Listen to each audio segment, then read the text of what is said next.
I just want to welcome all of you for coming out here today. We're just running a little behind because we want to make sure everyone can get have a chance to hear what Heidi has to say about telling the tale of how this amazing book came together. I'm Jessie, for any of you that don't know, and I just want to take a moment quick to honor Heidi and Kevin and everything they've put into the last 2 years in making this incredible story come to life. And just thank, again, everyone for making it out today to celebrate. And if you guys will just take a look at the screen behind me, we'll hear from Heidi in a minute, but we're going to just hear a quick little video from Kevin as he talks about what ALS is. Thank you. So for you folks that did the Ice Bucket Challenge and really don't know what ALS is, it's really a disease of the motor neuron. Other countries, they call it motor neuron disease. ALS in this country, Lou Gehrig's disease is what it's better known as. But ALS is really the dying of the motor neuron through many different genetic factors, environmental factors that kill the motor neuron. The motor neuron is a nerve that's responsible for movement of your limbs and your voluntary muscles. The smooth muscles are not affected. However, the diaphragm is also affected. That is called and is a voluntary muscle. So that's really the way that people die from ALS, is through suffocation and the inability to breathe. So that is kind of basically what's going on, and hopefully this Ice Bucket money will help figure out the different ways to save the motor neuron.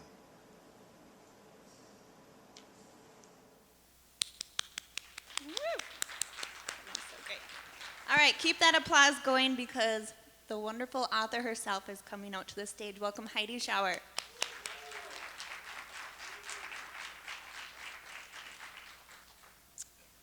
Hi, Kev.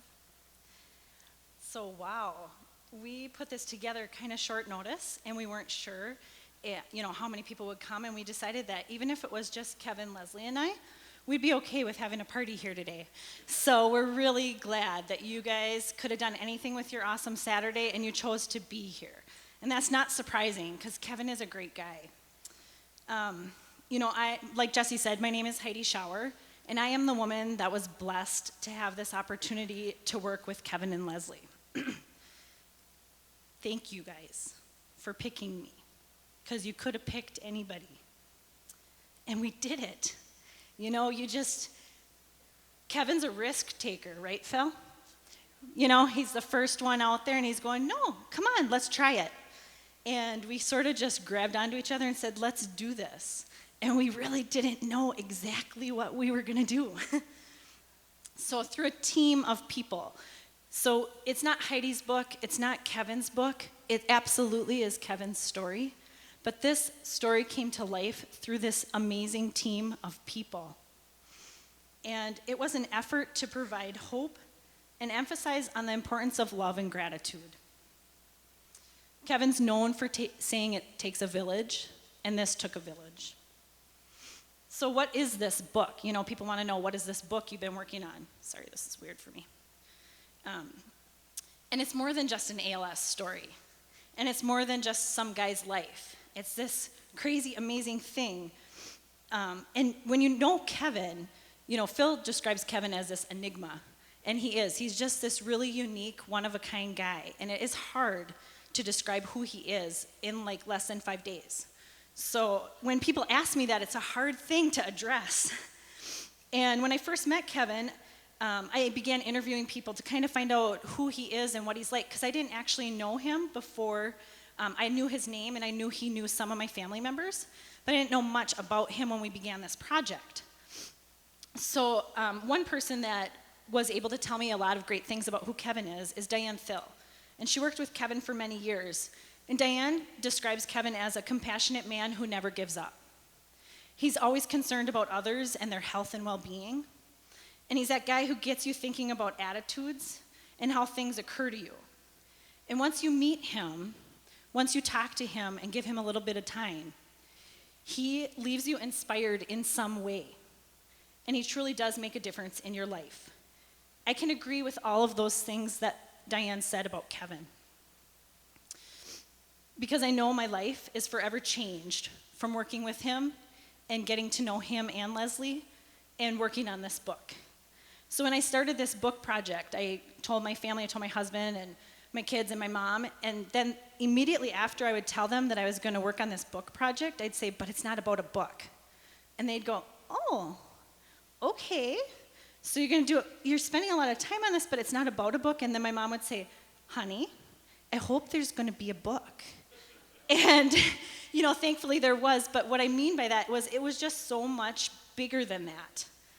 So the next question people usually want to know is, how did you come to work on this book project? And I think it's a really incredible thing. For me, it's a God thing, because it was August 15th of 2013, and we were going to have this annual event that we had in honor of my dad. We were going to do a food and school supply drive. But that particular year, I actually had decided we weren't going to do it. And so it was 2 days before that I sort of just sent an email out to my family and said, I guess I am going to do it, because it was the only way I could actually celebrate my dad's birthday without him being here. So when Kevin and Leslie showed up that day and they had a donation, a food donation, it was a big surprise, because I knew who they were, and I didn't know they knew the event was happening. And here they came with this donation, and they're telling me a little bit about their life. And at that time, I was having really bad allergy problems and tummy troubles. And my Aunt Colleen said, go talk to Kevin. He just knows so much about so many things. Just go ask him if he has some suggestions. So I ran over and I started talking to him. And right away, he stopped me and said, do you have something to write this down? Because I'm not going to repeat it. And that was my first lesson, right? Because he wasn't doing it to be rude. He was doing it because he needed to conserve his energy. This was a big day of being out, and he wanted to talk to as many people as he could. So he wasn't going to just keep repeating himself as I went, wait, what? What did you say? What website am I supposed to look at? What book should I go check out? Who should I talk to? Okay, tell me one more time. He couldn't do that. So he was just real brave in being up front and saying, okay, I'm sure I'll give you a couple ideas, but please write them down. And so at that time, I was a full-time mom. I was a stay-at-home mother. I had a son, Tristan, who was 3 years old, and a daughter, Destiny, who was 6. And I was just this woman who loved to write and take pictures. And I loved helping people when I could. So because it was a smaller group that year, I had this great opportunity to sit with Kevin and Leslie and actually get to talk to them a little bit. And we talked about everything. We talked about movies and books and life, and a little bit about ALS, which I had no idea what it was. I actually went home that night and Googled it. But in that conversation of me kind of being in awe, because I didn't know what probiotics were, I didn't know why I would ever want to eat kefir, I didn't know why I needed to be eating organic, I'm a cake girl. We had these conversations, and somewhere in there, I was just sort of in awe at how much he knew. And he said, oh yeah, my friends tell me I should write a book. Okay, and I was like, oh, well, would you ever do that? And he said, I've written some poems, but I don't know about a book. And I'm that girl, and I'm going, a book? I've always wanted to write a book. And he knows stuff. And people say he should write a book. And I was already, my wheels were turning, and I'm thinking, let's do it. We can do this. You have this dream of doing a book. Why couldn't we? And so I sort of just casually threw it out there and said, well, if you ever decided you wanted to do that, I could help you with that. I do some writing. And we left it at that. And I went home. And then I got home and I do what I do. I just kept thinking and kept going, okay, we could write this book, and what would it be about? And who is this guy again? And what does he know? And then I sent a note to him and Leslie and just said, I was serious about that. If you ever wanted to make that dream come true, we could talk about it. And it took Kevin a couple days, and then he called me and he said, let's do it, girl. Let's co-create a book.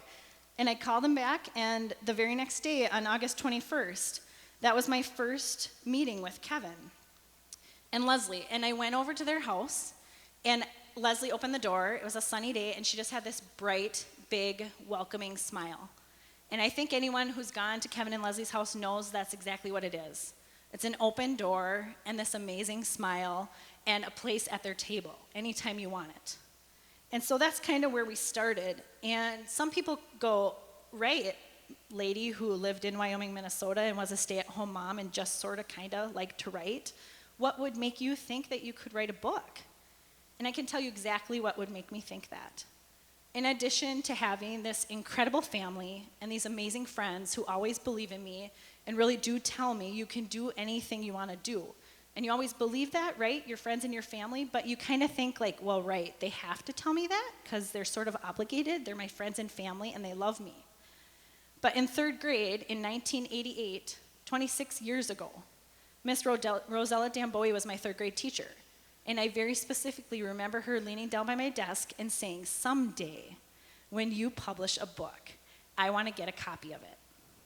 And she may not have thought that was a very big deal, but for me it was, because she was someone who didn't have to say that, and she was, for some reason, propelled to tell me that.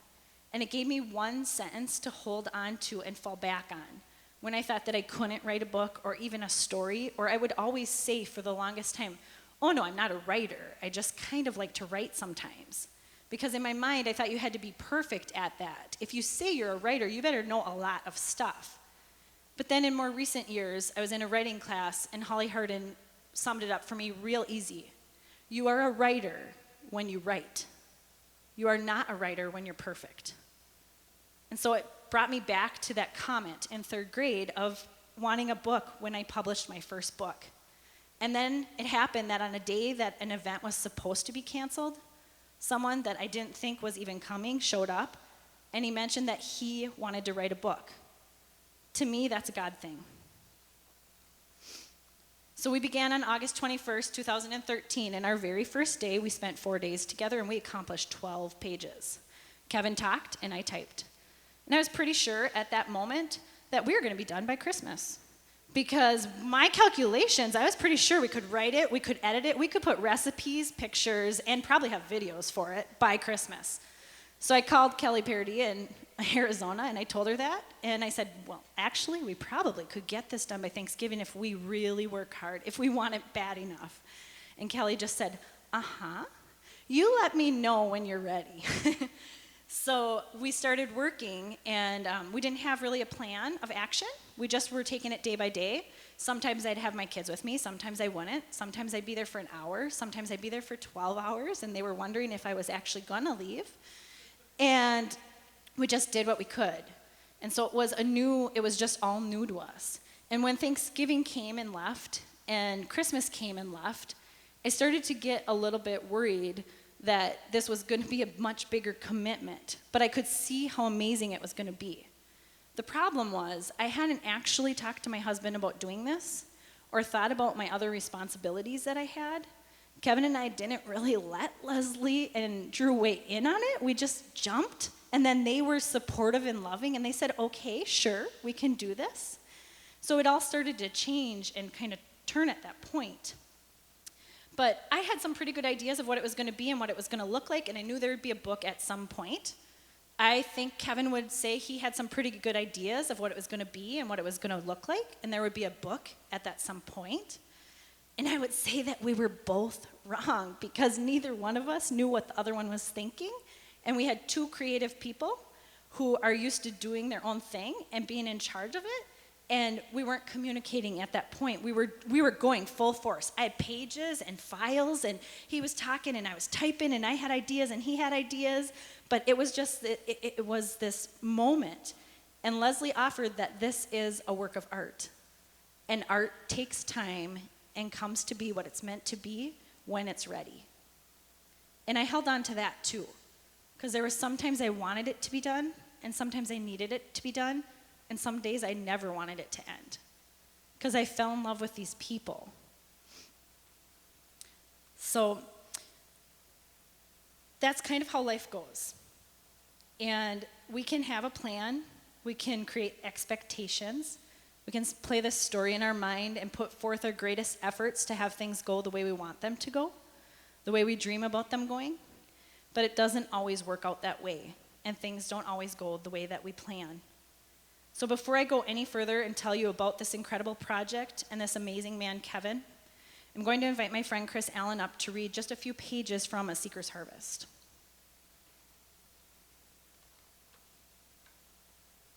Let's give Chris a round of applause.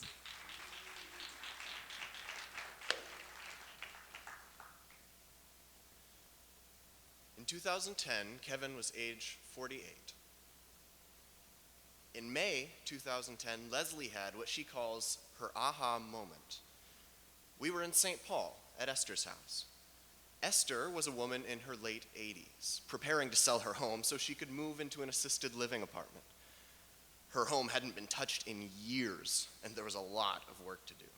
We scraped and painted and fixed all the little things, but I wasn't able to hold the hammer, and the screwdriver kept slipping. And painting at Esther's was difficult. Holding that brush to do the edging, I just couldn't do that. Leslie noticed, and she had her aha moment. Kevin's little are not Lyme. Still, we didn't talk about it. And honestly, to me, the symptoms at the time were Lyme disease, no matter what anyone said. Lyme disease is what I was willing to accept. I just had to get rid of the Lyme, and then I could get back to holding the screwdriver, the hammer, the edger. Get rid of the Lyme, and I could get back to bending wood in oval-shaped offices and crafting amazing staircases downtown. We finished Esther's without a word or acknowledging what was to come. In June, we talked about my symptoms and the possibility of my having Lyme and also ALS. My right arm was weak. For a long time, it was just my left arm, and my right arm was super strong, driving every screw and pounding every nail. My right arm was my wrestling arm. I wasn't half bad. Not many people beat me. When my right arm started to get weak, it was devastating. I had kept a good attitude and had been working hard to eat right and drink things that were good for my body. And I had met Leslie, the love of my life. Now, instead of getting better, was I getting worse? The loss of strength in my right arm took me back because I was hoping that the weakness in my left arm was related to my neck, which doctors had wanted me to do surgery on from using it in too many ways on the job site. I was dismissing the signs to Lyme disease and damage to my spinal cord in the neck region. I figured the Lyme was adding to the aggravations, but now, with my left arm also losing strength, I knew something more was going on. The fasciculations were becoming more frequent. Leslie spent time learning the details of Lyme, and she began to research ALS. I made an appointment for an electromyography, EMG test, which measures how quickly a person's motor neurons talk to their muscles, as well as how quickly an electrical current moves through those same muscles. I scheduled the appointment and continued chugging along.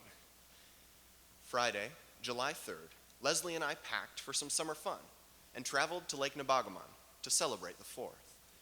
The family cabin my mom used to own was just a few homes away from downtown on the lake. It got to be too much work and upkeep for Mom, so she sold it and moved to a new townhome near the boat landing with a beautiful view of the lake. Instead of saying, "We're going to the cabin," we now say, "We're going to the lake." So we were going to the lake to celebrate the 4th. I took great pride in the work that I did. To be a skilled professional capable of magnificent creations one day and demote myself to laborer the next, well, that was hard. Having to stop doing that type of work was hard. And there I was in Lake Nebagamon at my mother's, and the baseboards were too heavy for me to carry into the townhome and down the stairs. So my son Jeffrey carried the baseboards and saw to the basement. I was still able to cut the boards and nail them with an air nailer, and I did that. But then I stood there and I knew this will probably be my last job. 48 years old. How is this possible? It was the beginning of the weekend, so I didn't want to dwell on it. I decided, let's get her done and then have some fun. And you know, as a craftsman, I had a vision. Pay attention to the details, plan and build with passion, create something unique and memorable. I did all of that with my work, and I was going to do that with my life and my new love, Leslie. On Saturday, July 4th, we were only 2 blocks from the local bar with a patio overlooking the lake. Sometimes they would have live music there, so we went down to the bar and had a drink. We hung out on the deck overlooking the lake and watched the eagles and enjoyed the beautiful view. There was the hustle and bustle of the boat landing right there, so that always provided something to watch, with inexperienced people backing their trailer up into the water, sometimes people yelling at one another. It was entertaining, but mostly we enjoyed family time together. I was having this feeling of, does anyone understand what I'm experiencing and going through? The next week I was going to go in, and I was pretty sure I was going to be diagnosed with ALS, and my family had just been through all of this with Annie and Dad. What's going to happen with me and Leslie? I didn't want to know. I didn't want to hear it. On Sunday, Leslie and I had spent the weekend staying with the others in my mom's townhome, in this wide open space with a lot of beds and a small kitchenette. Though no one was leaving that day, we were winding down from our 4th of July celebrations, and all I could think of was, how do I prepare to tell my mom and siblings we might once again experience ALS? Leslie and I hadn't discussed telling others about the worsening twitching and weakness and the brain fog and the weight loss. We hadn't discussed sharing that I had made an appointment. Leslie was still downstairs, and Mom, Lynn, and Keith were around the table. I was standing near the top of the stairs by the railing, and I just started saying it out loud. In the moment, I just felt the need. Leslie came up the stairs to the whole family listening to me. She stood by my side as I explained I was worried I had what Dad and Cal and Annie had. I was worried that I had ALS. The room went quiet, but the looks on the faces could be felt. There were a lot of tears, especially from my nephew, Brian, Annie's son. He had these big tears coming down his cheeks as I explained I had scheduled an appointment for the following week with the neurologist, and it would probably confirm what I suspected, ALS. Leslie was surprised I was acknowledging my symptoms, and Lyme may now also be ALS. I was surprised too. It just sort of happened.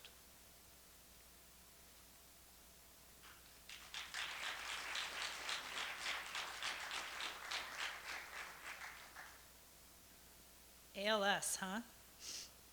Talk about having an impact. People continue to be diagnosed every day. We can have a plan and an idea of how we think things in our life should go. We can be positive and dream big and hope for the very best. But still, life at times has a way of happening that is not what we planned, not what we predicted or hoped for. When I first began working with Kevin, I didn't even know what ALS was. I was curious, what is this guy battling? What will happen to him? ALS is unique, and every case is different. And that's a lot like this book. It's unique and different. This book is not simply an ALS journey. It's not just about Lyme disease. This book is about life and relationships, the challenges of staying together in love while you're losing pieces of yourself, not taking things for granted, learning to let go, knowing when to hold on. This book is about casting a stone into one of life's ponds and creating ripples. So this is what I know. I know that this book project was never about a book. It's impacted not only me, but my husband and my children. My kids, who are going to be 9 and 6, are learning about ALS, compassion, putting themselves in others' shoes. My husband is loving and supporting. Leslie, loving and supporting, being there for someone else, not only when it's easy, but when it's a bit more difficult. My children have learned about love and friendship, compassion, value of time, and someone being fully present. They've seen Kevin change over the past 2 years, and they've seen me change. They've seen me smile and laugh at parts of this project, and they've seen me cry. Those moments when Kevin is struggling and having a more difficult time being able to breathe, when he's planning end-of-life details, when he thinks he could die before I see him again.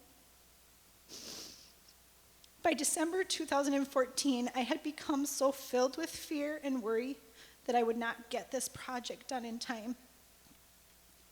I'd been working on the project for over a year, and I wasn't sure I would have Kevin get to see it complete. I wanted him to see his story and pick out pictures and hold it and share it with his kids. Knowing that he had 2 boys was a big motivator for me. That was a real driving force, because I would have done anything to have my dad's stories in his own words. I couldn't work fast enough, and just as Kevin's life and days were changing, so were mine. And I thought I would have to quit the writing project. I considered having another writer come on. I considered talking to his sister. I considered that maybe it just needed to be shelved. At some point, I literally dropped down to my knees in my dining room and I prayed. I prayed that God would help me figure out the words that were meant to be put on these pages. And I prayed that Kevin would get to hold this book and see how it impacts people. I prayed harder than I have ever prayed in my whole entire life. I had hundreds of yellow pages laid out before me. I had way too many computer files. My children were growing up and getting busy, and sometimes they would grab some of those 500 pages and decide to draw me a picture. And my husband needed my help. He needed me to be committed to what I said I was going to be committed to, and to be responsible for what I was responsible for. Now, I don't know about you, but my experience has been that prayers get answered in the most unexpected ways. For example, with a painting. So Kevin dreamed of having Jessie DeCourcy, that beautiful woman who did the introduction, he dreamed of having her paint his glimpse of heaven. And those of you who know Kevin know what I'm referring to, and if you've read the book, it's in there. So he would ask me often after we started this project, who's that painter in your family? And every time he asked me, I would go, yep, Jessie. And he'd go, oh, it'd be so amazing if she would paint a part of my story. And I'd go, yep. And I didn't want another creative person on this project. I feared that the project would become about a painting, and it wouldn't be a book project anymore. I worried that all my hard work would get set aside. It was very silly and very selfish. And by January of 2015, I thought about it so often that I actually came to a point I knew I couldn't live with myself. If I knew Kevin had this dream, and I couldn't even get over myself enough to tell this woman that he dreams of her painting a portion of his life story. Knowing that I couldn't live with myself, if something were to happen to Kevin and I didn't even tell her that, I sent Jessie a text and asked her if I could come over. It was the longest 8-mile drive of my life, and I wanted to puke on my shoes when I pulled in her driveway. Right? It takes something to know when you have been foolish and to actually admit it.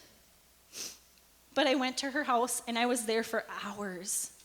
And I told her about Kevin wanting her to paint this and how he had asked me over and over, and I just wouldn't do it. I wouldn't put in the request. I wouldn't put it on her radar because I was afraid and I was jealous and I was worried. And we laughed and we cried, and she told me she understood those fears and those worries. And we realized we had so much in common, and we didn't actually know each other. Like, we knew each other's names, and we knew where each other lived. We knew who each other's husbands were and how many kids we each had, and we went to the same Christmas parties. But we didn't actually know anything about one another. And then, after I said all of that, I had this really unreasonable request for her. I requested that she consider painting Kevin's glimpse of heaven, and then I told her I have absolutely no money to pay you. And then I told her that I would like this oil painting, and if you know anything about oil paintings, they take a long time to dry. I'd like it within 2 months so we could give it to him for his birthday.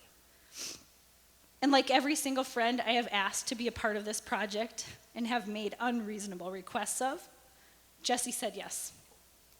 And that day we had, because of honesty and confession, this breakdown, and this beautiful buildup. And that was the start of our sister-cousin friendship. When I had nothing to give, she gave me everything she could to help make a dream come true, to help tell an important tale that I believe is worth sharing. Kelly Parody did the same thing from Arizona.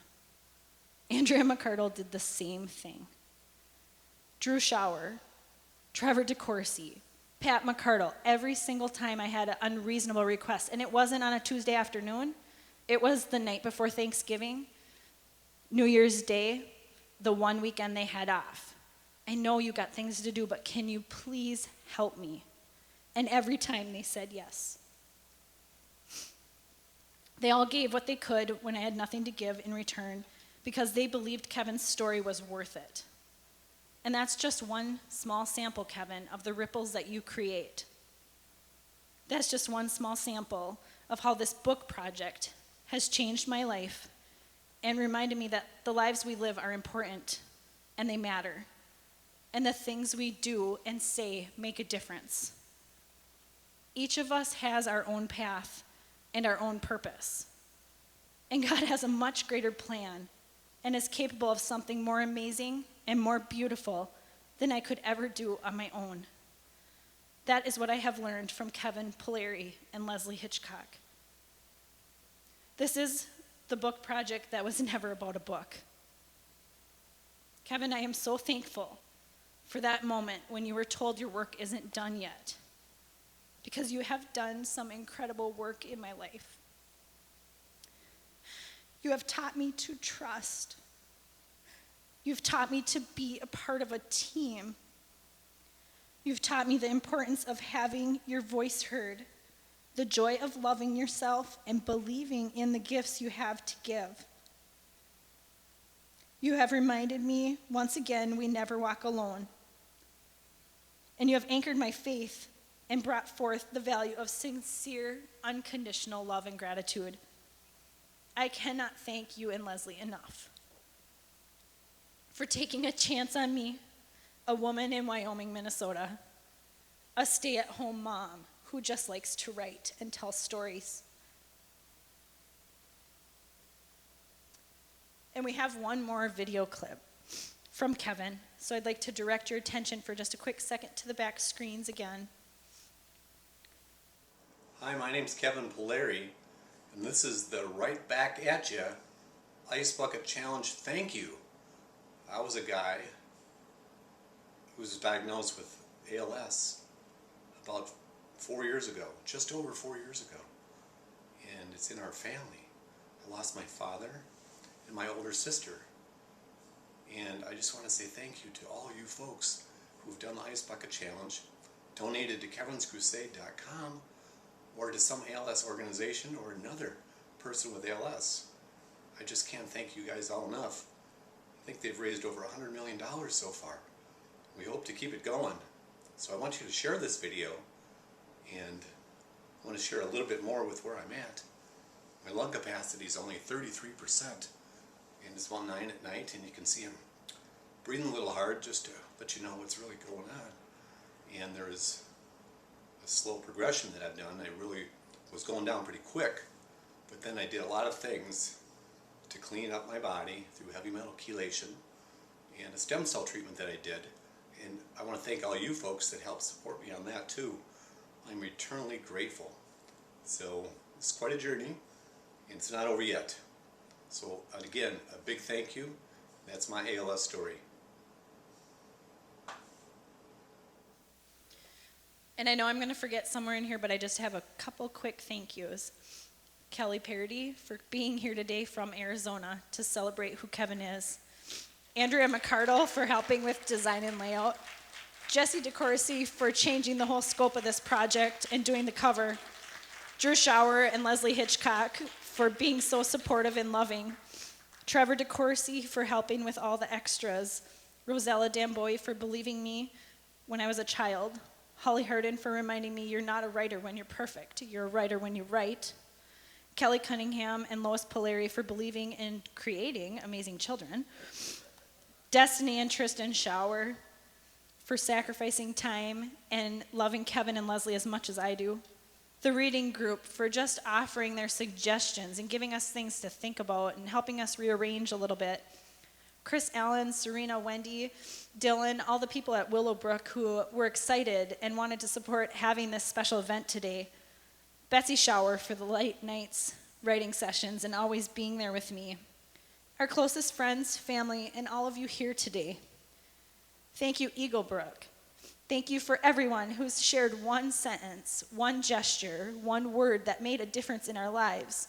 When you guys think that those little moments of kindness or those little moments of bravery of just being honest don't matter, let me tell you, they matter more than anything. Kevin, your voice has been heard, and it is changing lives.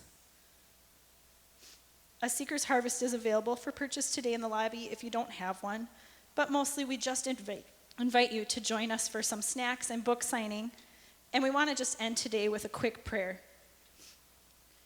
Dear Heavenly Father, thank you for bringing all of us here today, some of us from just down the road, some of us across the state, some of us across the country, because of a man named Kevin Polari and his courageous desire to just do what he can to help someone else, his passion for bringing an end in some way to ALS or making the journey a little more bearable. Thank you for Leslie and Drew and everyone, every person who's here today and every person who loves us. And thank you, God, most of all, for keeping us in the palm of your hand and reminding us that each of us has a special gift that we share here on earth and that we have a path we are meant to take up. But thank you for this special day and for these amazing hearts. Amen. And I don't want to forget, we also want to thank our dads, Richard Polari and James Cunningham, who loved big and had a zest for life. We'll join you in the lobby.